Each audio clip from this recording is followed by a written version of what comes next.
talks about Sharia like it is the cultural Sharia, the belief of Islam of the people. But you have that Sharia, maybe the Sharia from above with these laws, with legal system. And what happened in northern Nigeria, they bring it in from Saudi Arabia, and they don't respect the cultural traditions. They want to reject Sufism. We know all that story.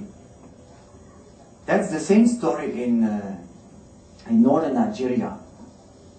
That lobbying, political lobbying, and the misuse of religion by political elite and by some Islamic scholars who get a lot of big money from Saudi Arabia.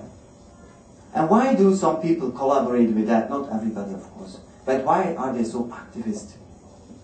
Why can those people in Nigeria they call them Izala, why can they move from northern Nigeria to Niger, and in a couple of years' time they hold half of the Islamic associations?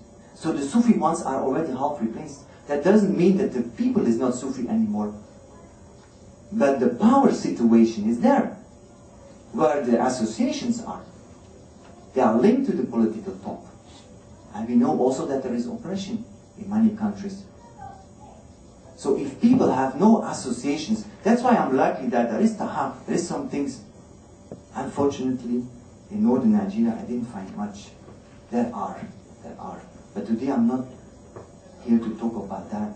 I wanted to look in that political elite. Maybe there are also some elements of openness. Maybe. There is economic crisis all over Africa. You know that the World Bank is imposing programs to be quick to pay back that debt.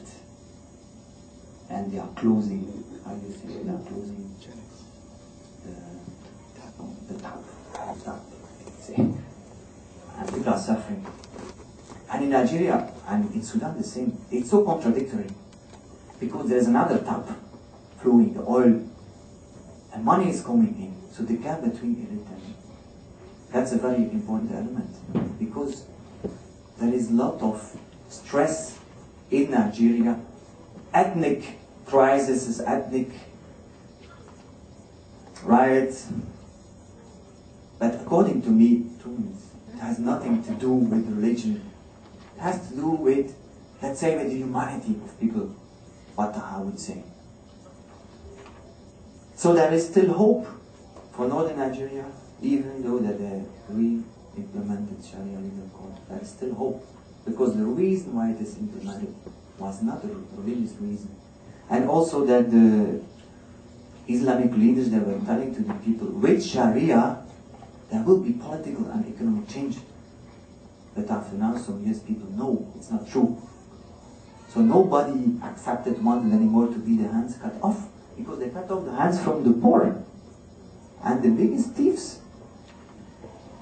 I see people saying yes, I have to explain it.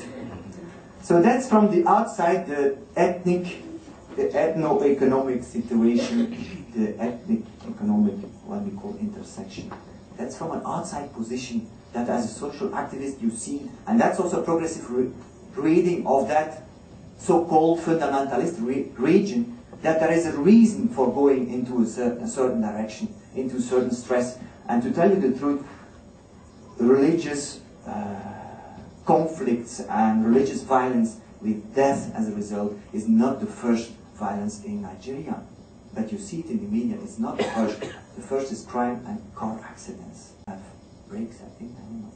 There's many accidents. And because also the roads are not good. And if you can talk about religious violence, what is it? The real religious violence? You see it more in the south, it's related with witchcraft. People do human sacrifice. This is, according to a strict definition, real.